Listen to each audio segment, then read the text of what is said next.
실제로 겪었던 실화괴담들. 첫 번째 이야기, 귀신을 보는 그녀. 어느 봄, 전 친구들과의 여행 도중 이리저리 차를 타고 돌아다니다가 우연히 어느 산에 잠시 올라가게 되었어요. 그런데 들어가는 순간부터 그곳의 기운이 남다르다는 것을 느꼈습니다. 차는 계속해서 위로 올라갔고 어느 지점에 도착한 뒤 후진으로 내려오기 시작했습니다. 그런데 그 순간 저는 보고 말았습니다. 산 중턱쯤에 한 폐가가 있더라고요. 그리고 차가 산길이라 잠깐 멈춘 틈에 창문 바깥으로 그곳을 쓱 들여다보는데 그곳에는 질이 안 좋은 것이 창 너머 안에서 보고 있었습니다. 흔히 볼 수 있는 귀신이죠. 허나 흔히 보면 안 되는 귀신이기도 하고요. 눈이 엄청 새까맣고 입도 벌리고 있으나 정말 새까맣게 보여서 멀리서 보는데도 선명했습니다. 눈이 검고 움푹 패인 입과 눈동자. 홀령이 얼마나 깊은 원한을 가지고 있는지 가늠할 수 있습니다. 제 형태조차 잃어버린 거니까요. 낮은데도 불구하고 겁이 나는 정도가 아니라 식은땀이 났습니다. 친구한테 빨리 차를 빼라고 외쳤습니다. 그것은 집 바깥으로 나와서 우리를 바라보고 있었습니다. 그것은 사람들을 불러내고 있었어요. 오묘한 빛과 어둠의 경계에 있으면서 사람이 그 안으로 넘어오기만을 기다리고 있었어요. 전 사람들을 재촉해 산에서 내려갔습니다. 그런데 문제는 등골이 오싹하다 못해 눈물이 날 것 같은 거예요. 자동차 안에서 뒤를 돌아보았습니다. 그것이 쫓아오고 있었습니다. 운전하는 친구와 다른 아이들은 볼 수 없겠지만 전 확실히 알 수 있었습니다. 작은 아이들과 성인인 듯한 남성과 여성 모두 그 hir가에 위아래에 옹기종기 서서 저희를 보고 있었습니다. 그것을 전문적인 용어이면서 쉬운 말로 찍었다라고 하죠. 바로 저와 우리를 찍은 겁니다. 그 중에 유난히 마르고 머리카락이 긴 여성이 차를 따라오기 시작했습니다. 아마 창 안에서 저와 눈이 마주쳤던 그것이겠지요. 절뚝거리면서 걷는 것이 분명히 쟤를 지냈음에도 불구하고 무언가 잘못된 듯 싶었습니다. 하얀 옷을 입었다는 것은 제사를 치러주었다는 것이죠. 처녀 귀신일지도 모르겠습니다. 처녀 귀신은 예로부터 기운이 강해서 머리만 따로 잘라 사거리에 묶거나 하는 일이 많았습니다. 저렇게 원한을 가지고 절뚝거리며 따라온다는 것은 쟤를 엉터리로 지내줬거나 사무치는 원한이 있거나 아니면 누군가가 그들을 자극한 것이겠죠. 그것은 다행히 영화처럼 뛰어오지는 않았어요. 꾸준히 느리지도 빠르지도 않게 따라왔고 전 그 사실을 저밖에 모르니 열심히 속으로 기도를 외웠습니다. 부디 빨리 그것들의 기운이 서려있는 숲을 나오기를. 다행히도 숲을 나와서 도로의 신호등에 섰습니다. 뒤에 창문으로 보니 그것이 없더라고요. 그래서 안심하며 창문을 내리려는 순간 그것은 창문에 붙어 있었습니다. 발끝 숲이 끝나고 도로가 나오는 경계선에 대고서는 몸을 찢듯이 최대한 기형학적으로 늘려서 창문에 매달려 있었습니다. 검게 누군가 파는 듯한 눈으로 창에 밀착해서 우리를 보고 있었습니다. 너무 놀라서 소리를 지르려다가 그렇게 되면 내가 표적이 되어 정말 일이 생길 것 같아 입을 다물었습니다. 신호가 바뀌고 차가 출발하면서 악착같이 매달려 있던 귀신은 떨어져 나갔습니다. 그리고 저는 뒤를 돌아본 순간 알았습니다. 그 산 옆에 숲이 모두 묘지였다는 거려. 지금도 말하면서 소름이 돋아요. 그녀는 마지막까지 우리 차를 보고 있었습니다.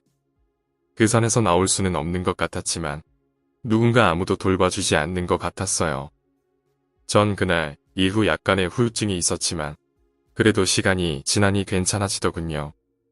다행히 그것은 따라오지 못했습니다. 그런 것들을 많이 본다고 하여 적응이 되는 건 아닌 것 같아요. 호기심에 그들을 자극하지 마세요. 정말 가까운 데에 있어요. 정말 상상도 못할 만큼 가까운 곳에 말이죠. 두 번째 이야기, 귀신 들린 자동차. 어느 날이었습니다. 어머니께선 운전면허를 따신 지 이틀째.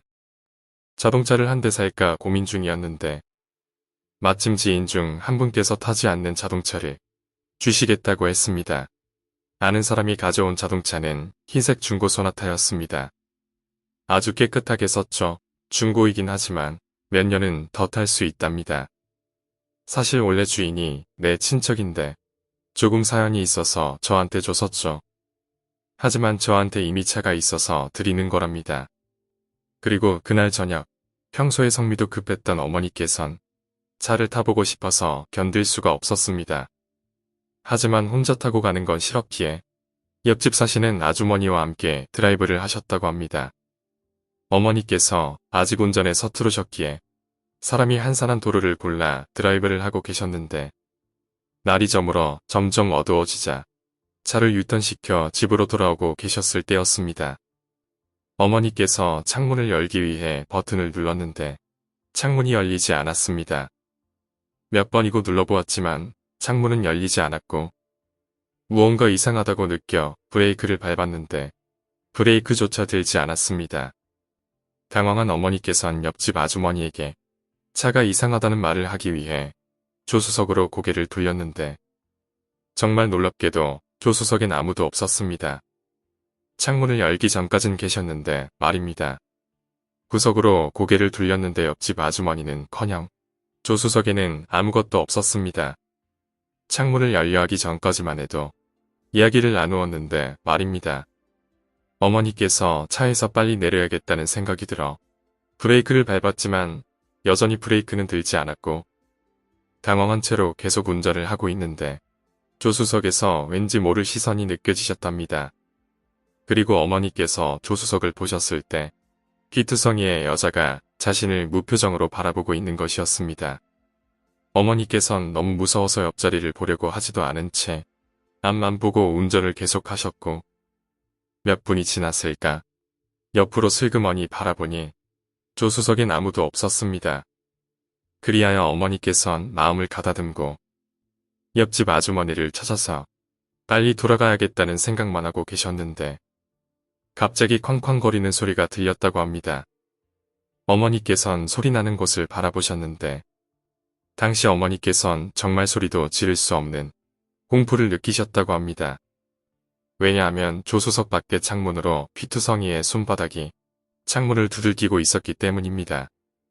살려달라고 말하면서 계속해서 두들기고 있었습니다.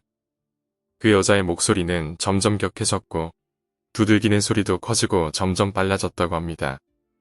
어머니께서 자신도 모르게 핸들을 꺾어버려 전봇대를 들이박으셨고 그리고 잠시 정신을 잃으셨다고 합니다. 다행히도 어머니께선 크게 다치시지 않으셨고 정신이 들었을 때는 방금 전까지 없었던 옆집 아주머니가 조수석에 앉아 계셨다고 합니다. 하지만 옆집 아주머니께서 어머니보다 더 겁에 질린 모습이셨다고 합니다. 온몸에 공포로 잠식당한 채 벌벌 떨고 계셨는데 아주머니의 입에서 나온 이야기는 어머니께서 겪으신 이야기보다 더 오싹한 것이었습니다. 어디 갔었어요?